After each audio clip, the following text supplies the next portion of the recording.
I'm on both of your sides. We're all in this together, man. You had to pick right now. Who would it be? No, I don't. Why would I want to pick? I'm not no, I want to know.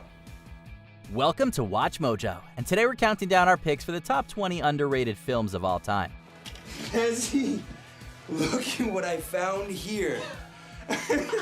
For this list, we'll be looking at movies that don't always get the credit they deserve. These films may or may not have been acclaimed in their day, but definitely need another renaissance. Did we forget one of your favorite films? Let us know in the comments below. Okay. Jennifer's evil. I know. No, I mean, she's actually evil. Not high school evil. Number 20, The Life Aquatic with Steve Zissou. Was it a deliberate choice never to show the jaguar shark? No, I dropped the camera. The Life Aquatic with Steve Zissou takes on the works of Jacques Cousteau by way of offbeat comedy, bringing his dry humor to the mix. Bill Murray stars as the titular oceanographer in search of an elusive jaguar shark.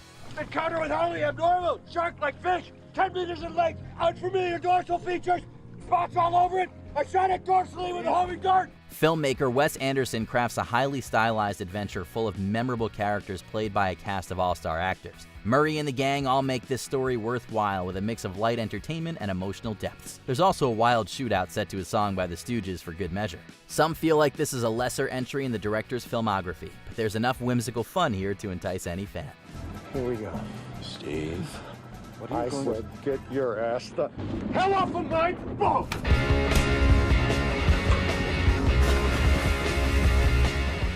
Number 19, Dread. Juries, executioners, judges. This adaptation of the comic series drops Sylvester Stallone for a much more brutal and gritty look into the character. Carl Urban leaves the helmet on for this version, which focuses the film instead on the world building and fun sequences. This is your first time in non-sim combat. Yes, sir. I'm wondering when you'd remember you left your helmet behind. Sir, a helmet can interfere with my psychic abilities. Think a bullet might interfere with them more. Dread features a number of chases and shootouts to rival any sci-fi story of its kind.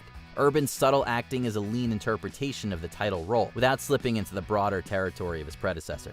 The movie also works as a straight-up action flick for those looking for pure entertainment. As long as you're comfortable with lots of blood and violence, Dread will more than satisfy your craving.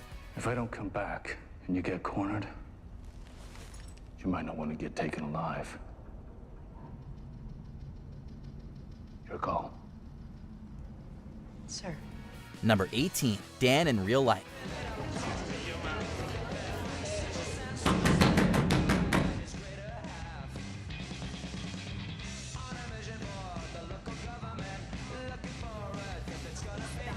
Steve Carell has proven himself to be much more than Michael from The Office. One of his early starring roles is one such example, blending drama and comedy into a story of a complicated father.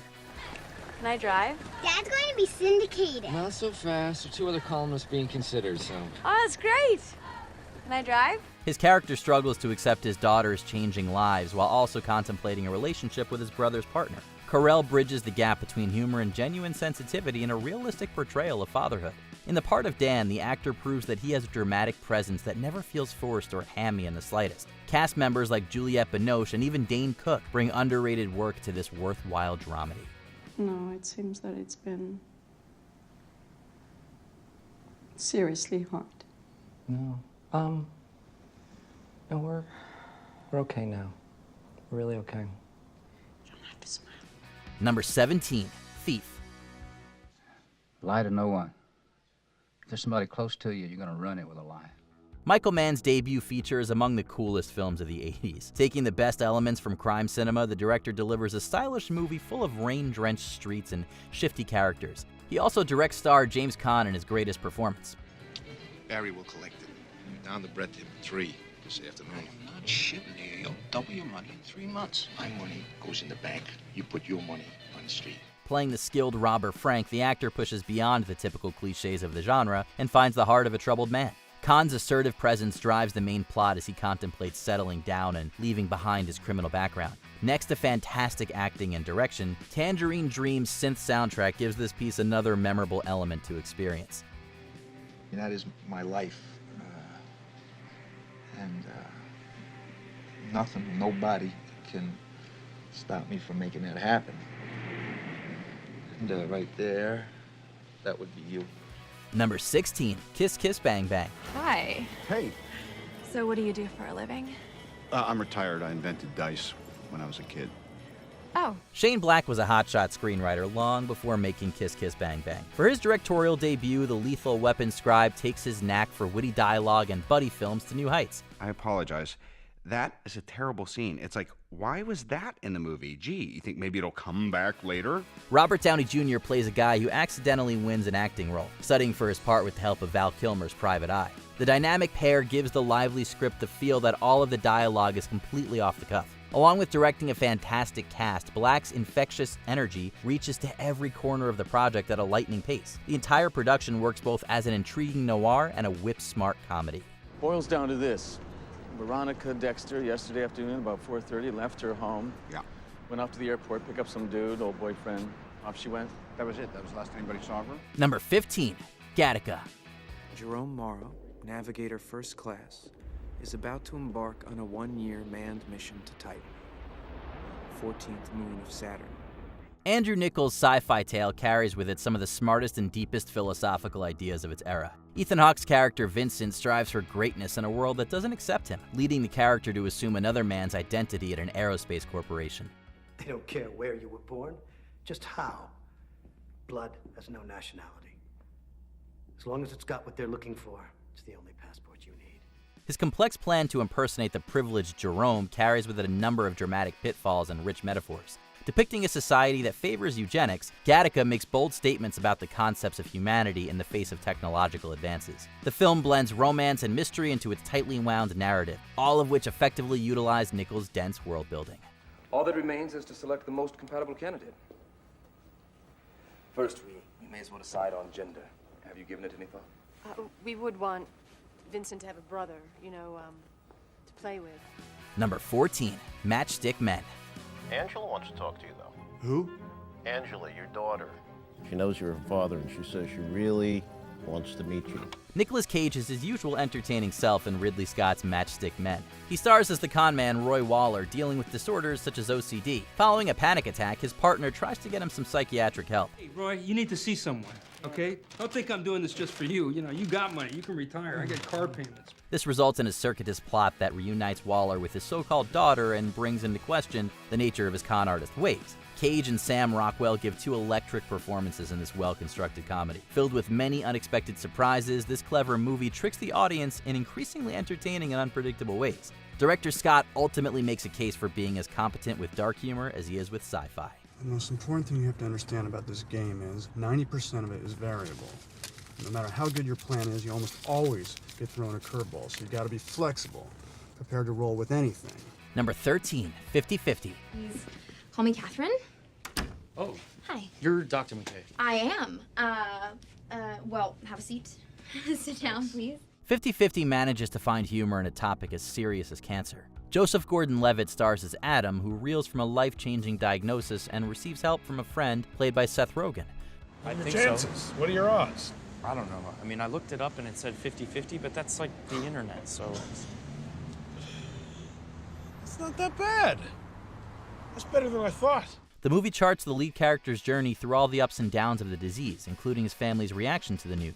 Rogen's wingman helps Adam embrace his humanity while supporting him during moments like shaving his head and getting back into the dating scene. Both the main actors have a natural chemistry that provides the comedy with laughs and tears. Taking a realistic look at the effects of the illness, 50-50 expertly walks the line between genres. Bald. No, it's just cancer. Sorry, what? Cancer. Yeah, cancer. Cancer. It's not contagious. Oh my God.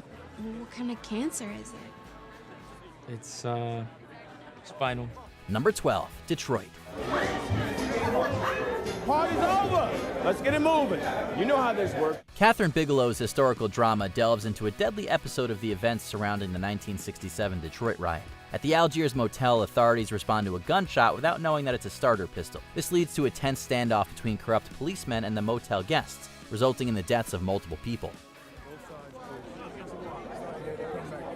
Move it. Come on.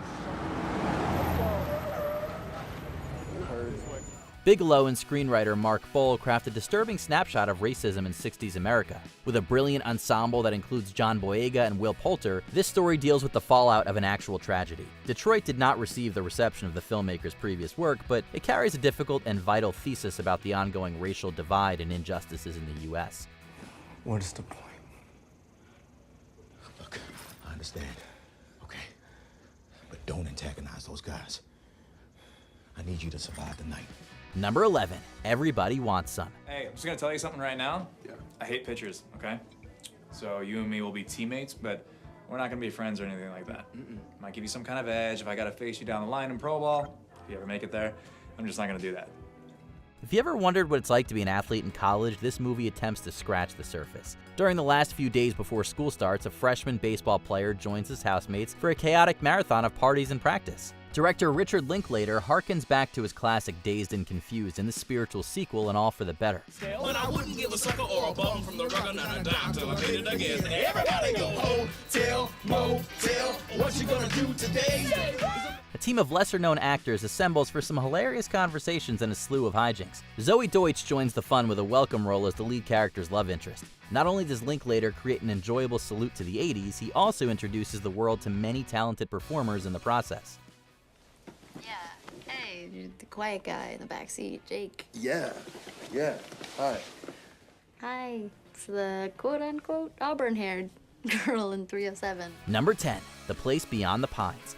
First thing is we're gonna go in there nice and early, just when the doors open, okay? You're gonna take a look at all the tellers. Go for the oldest woman you can, right? Failing that, go to the most meek. Derek Cianfrance's three-part crime epic plays out like a finely tuned novel. In the first section, Ryan Gosling's biker becomes a bank robber to provide for his son. Gosling's electric performance draws in the audience with thrilling getaways.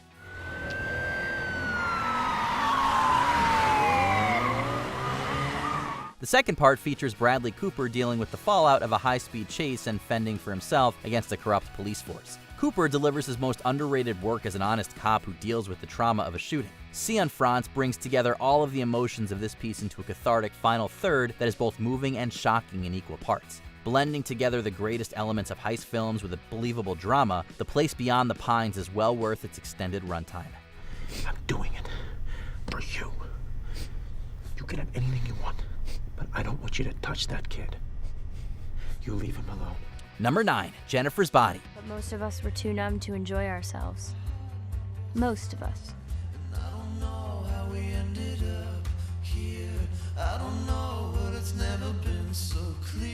Jennifer's Body combines elements of slasher films and teen comedies to crowd-pleasing effect. It also contains Megan Fox's greatest role as the central murderous entity. While Fox's bombshell status in blockbusters like Transformers pigeonholed her into certain parts, this movie allows her to subvert the position with a knowing wink.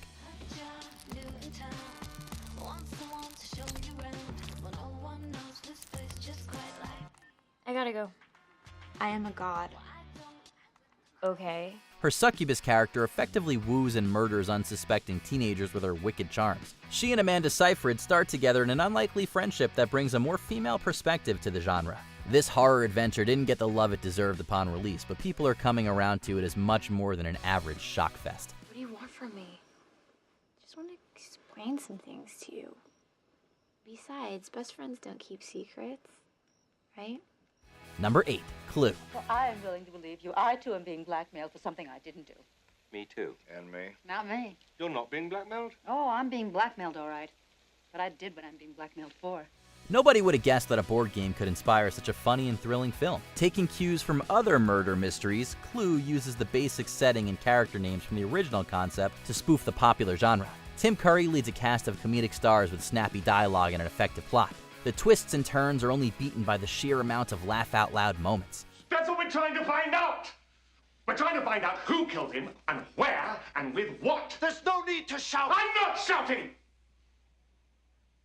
All right, I am. From witty asides to slapstick, this comedy never stops trying to make you chuckle. Stick around for Curry's whirlwind monologue and a few different endings for added fun. Please help yourself to a drink, if you'd like. Not the cognac, just in case. Just in case of what? Number 7, Blowout. You pulled the girl out of that car? Yes. Well, I would like for you to forget about her Forget you ever saw her. Wait a minute. Who are you? Brian De Palma spent the 70s and 80s delivering one intense thriller after the other. One of his best films during this period is Blowout, which serves as an homage to an earlier movie by Michelangelo Antonioni. John Travolta stars as a sound man that unintentionally records evidence of a political assassination. Do you have any idea what the press would do if they got a hold of a thing like this? What do you want me to do? Just say she wasn't there? I mean, I already told the police. That's already taken care of. The actor gives one of his greatest performances as a man obsessed with a conspiracy. De Palma generates genuine terror through his intricate camera work, slowly ramping up the tension until a firework-filled finale. Even if the story isn't completely original, the filmmaker and Travolta make the thriller feel as exciting as possible.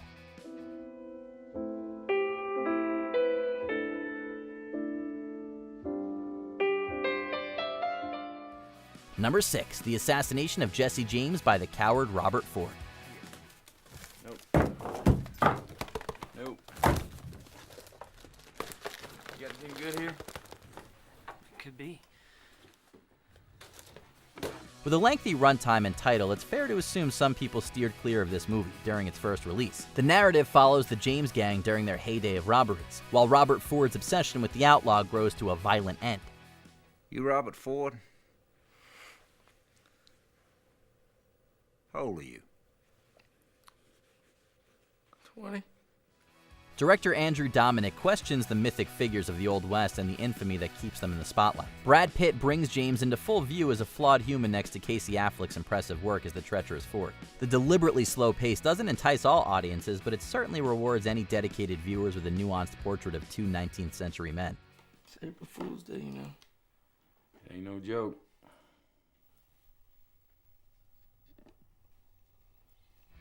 Number 5, Barry Lyndon.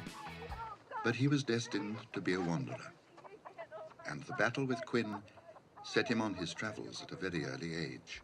Adapting a novel about a roguish man, filmmaker Stanley Kubrick's period drama chronicles the 18th century in painstaking detail. Ryan O'Neal offers a career-best performance as a wandering anti-hero that fails to achieve success through honorable means. Mark this, and come what will of it. I will fight the man who pretends the hand of Nora Brady. I'll follow him if it's into the church and fight him there. I'll have his blood or he'll have mine. Working with great performers and production design, the director also employs the use of special camera lenses to capture beautiful, candlelit scenes. The staggering achievement comes together through the central vision of a master artist and his expert collaborators. It doesn't receive the same attention as his other efforts, but Barry Lyndon feels as impactful as Kubrick's most famous works. I hope you're not thinking of leaving us soon, Sir Charles. Not so soon, my dear, as you may fancy, perhaps. Number 4, A Simple Plan. It's kind of cash. You know what? I bet it's drug money. That's probably what it is. This guy's a dope. There's no such thing as a clean getaway, and this film perfectly encapsulates that concept. Bill Paxton and Billy Bob Thornton play two opportunistic men who hope to make off with a bunch of cash. Paxton and Thornton are more than capable in their naturalistic style to bring out the tragedy of these men without overacting. Their plot goes wrong in every possible way as the incompetent criminals lose their cool. Why are you both always talking about sides? There's no sides. Lou was talking about sides. I'm on both of your sides. We're all in this together, man. Steering the entire production, director Sam Raimi takes the crime genre by the horns and never lets go in this entertaining narrative. Like reading a page-turning novel, this story keeps the viewer engaged to the bitter end. Sounds good to me. Hell yes. Live and let live. Live and let live. Number 3, Prisoners. Anna! Girls? Visionary filmmaker Denis Villeneuve's Prisoners takes a dark look at the disappearance of two children and the ensuing investigation. Hugh Jackman plays the father that will do anything to find his daughter, even going so far as to kidnap and torture a potential suspect. This is the only way. Have you lost your mind, killer? Do you have a better idea, Franklin? Do you? As Jackman's character loses his soul, Jake Gyllenhaal's detective struggles to find the case from the right side of the law. Both actors deliver some of their most underrated work, questioning the concept of justice and morality in a cruel world. Villeneuve and cinematographer Roger Deakins create a moody template for a psychological mystery that borders on horror in the best possible way. Probably. Am I suspect? No, I'm only asking you. I'm only asking because you assaulted a man who's now missing. I heard about that. What happened? Thought you had him under surveillance. I'm going to assume that you're asking me because you have no idea. Yeah, well, I didn't think it was something I could get away with. Number 2, Miller's Crossing. And Casper hasn't broken the rules. Bernie has, and you too by helping him. And if that isn't enough, consider that if you make this a war, you have more to lose than Casper. The Coen brothers channel the Prohibition era with a mobster film full of memorable performances. The Irish and Italian mob square off in a story that's full of intrigue, tense dialogue, and shootouts. Trading dark humor for a dramatic narrative, the filmmaking brothers don't break a sweat with a self-assured script. Gabriel Byrne feigns allegiance with both gangs for his own gain, while also coming up against the likes of John Turturro in a memorable forest scene. It's a dream, Tommy. I'm praying to you. I can't die. I can't die. Out here in the woods, like a dumb animal. In the woods, like a dumb animal. The creative duo assembles great character actors to fill out the cast, along with legends like Albert Finney in one of his best roles. Their more recent comedy, A Serious Man, is another underrated entry, but this particular choice feels even more deserving of an additional spotlight. I want everybody to be friends. And I do this. You're friends with Lazar, he's friends with you, you're friends with me. All you gotta do to show you're a friend is give me Bernie Birnbaum. You know it's the right thing anyway. Before we continue, be sure to subscribe to our channel and ring the bell to get notified about our latest videos. You have the option to be notified for occasional videos or all of them. If you're on your phone, make sure you go into your settings and switch on notifications. Number 1, After Hours. Would you just give me a break? I really just want to go home. I'm sorry, I can't do that. I could lose my job. Well, who would know exactly? I could go to a party, get drunk, talk to someone, who knows? In the 80s, Martin Scorsese showed that his comedic efforts were as strong as any of his classic crime films. This comedy of errors features Griffin Dunne as office drone Paul, trying to get home with the worst luck of anyone in history. The extended nightmare tracks him around the city as he finds himself with strange characters and in sometimes dangerous situations. Dunne plays up each sequence with just the right amount of bewilderment that invites viewers to laugh along. Rough night, huh, Paul? You look depressed. I came downtown tonight. Oh, God. I didn't even know this girl. Never predictable, After Hours feels like an absurd roller coaster ride that you can't help but love. The King of Comedy is another underrated choice from the filmmaker, but this one is even lesser known to audiences. You still have to wait a few minutes. Come on.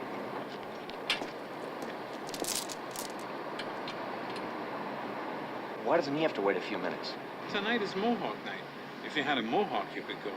Did you enjoy this video? Check out these other clips from Watch Mojo, and be sure to subscribe and ring the bell to be notified about our latest videos.